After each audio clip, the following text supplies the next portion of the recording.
Jonesy and Amanda. Jam Nation. Well, what a weekend. Anthony Albanese led Labor to a historic victory. Peter Dutton lost his seat. Clive Palmer proved that sending unsolicited texts and spending millions and millions of dollars didn't pay off. For more, we're joined by 7 News political editor Mark Riley. Hello, Mark. Hey, Amanda. This is seen around the world as an anti-Trump move. What role do you think Donald Trump played in this election? Yeah, it was, I said at one stage, it was, like Charles and Diana's relationship. There was a third person in there and they just didn't reveal themselves a long way through. But look, you know what, I've thought about this over the last couple of days, and I think the impact of Trump is this, that Australian voters saw what was going on in America, and to them, that really typified change. And as they thought, if that's the price of change, getting that fella in charge, we don't want it. And I think that was a big part of it.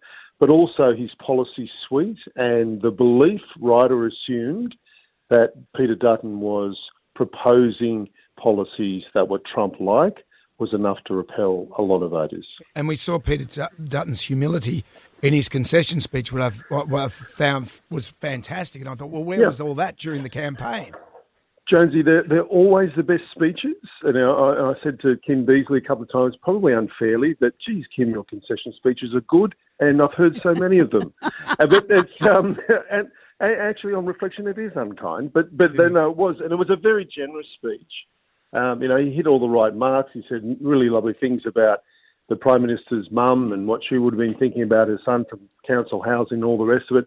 Terrific. See more of that person on the campaign trail, and you may have seen a little bit of a different result, maybe not. The thing that I'm reflecting on now, though, guys, that a lot of people in my business are, is how we didn't pick up the level of animosity towards Peter Dutton and the coalition during the campaign. Yeah, and I think the answer to that is because we were looking for it, we were told to find it on the Labor side. And we were looking on the wrong side of the planet. It was the other side where the voters had their baseball bats whacking into the palms. What do you think this means for the future of the Liberal Party? I mean, have they lost their far right? Is this the end of the culture wars as a business model? What will it mean for them? Great question. You know what? This is it is an existential crisis for the Liberal Party, not to put it too profoundly. The problem is, Amanda, that the policies of the right, of the conservative part of what John Howard used to call the broad church, have been resoundingly rejected by the electorate. But the majority of people who've survived this nuclear blast are conservatives. The moderates have almost been wiped out because the Teals came at the Liberal Party from the left, brutalised their vote, and then essentially sent it to Labor. And I don't think a lot of Liberal voters realise that. They wouldn't vote for Dutton's brand of liberalism, but they couldn't bring themselves to vote for Labor, so they voted Teal or Independent. And by virtue of doing that, their preferences went straight through to Labor. So they lost a lot of their moderate edge.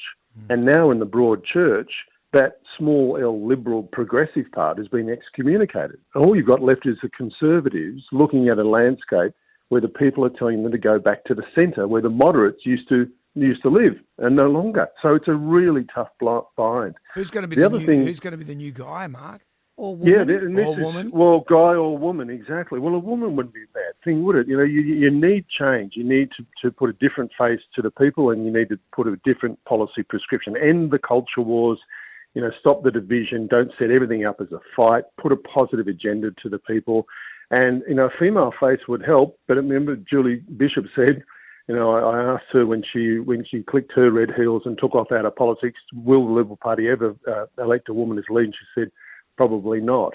We were giving them a choice, and they haven't taken it. So at the moment, you've got 4 contenders. Angus Taylor's probably the leading contender because he'll get the numbers from the right, from that conservative part of the party that now still probably more intensely dominates the party room.